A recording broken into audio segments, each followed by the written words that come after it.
अस्सलामुअलैकुम व्यूअर्स, मैं डॉक्टर अज़हर आपको अपने यूट्यूब चैनल से खुशामदीद कहता हूँ।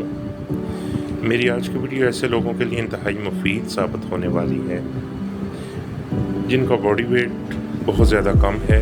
इंतहाई मुतवाज़न खुराक खाने के बावजूद उनका जिस्म जो है वो बहुत ज़्यादा स्लिम है, बॉडी वेट बढ़ नहीं रहा, हाथ पाँव ठंडे रहते हैं और वो ज़रूरत से ज़्यादा सर्दी महसूस करते हैं। इस वीडियो में मैं आपको आपकी इस बीमारी के बारे में मुफीद इन्फॉर्मेशन दूंगा और इसका होम्योपैथिक ट्रीटमेंट आपको बताऊंगा। चलें शुरू करते हैं। Did you know that if your weight is too low, you might experience cold feet and hands most of the time? The persistent chill you can't seem to escape can be an exasperating distraction, whether you're trying to concentrate at work or wind down at night, while some people naturally feel colder. Especially in their extremities, constant coldness could be an indicator of a deeper underlying health issue, such as having a body weight that is too low. Body fat plays a crucial role in helping to maintain body temperature, as it acts as an insulator for your body.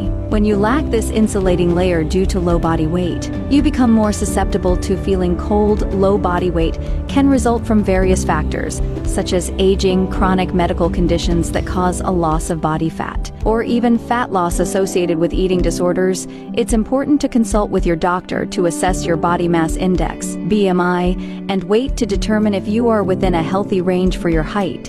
If you are underweight, maintaining a healthy weight through an appropriate diet and exercise regimen can help improve your overall body temperature regulation and reduce feelings of coldness. A nutritionist can work with you to ensure you are consuming enough calories and nutrients to support healthy weight gain. They can also help you develop a balanced diet plan that promotes a healthy body composition and adequate insulation. By addressing low body weight, you may find relief from the persistent chill you've been experiencing and improve your overall quality of life.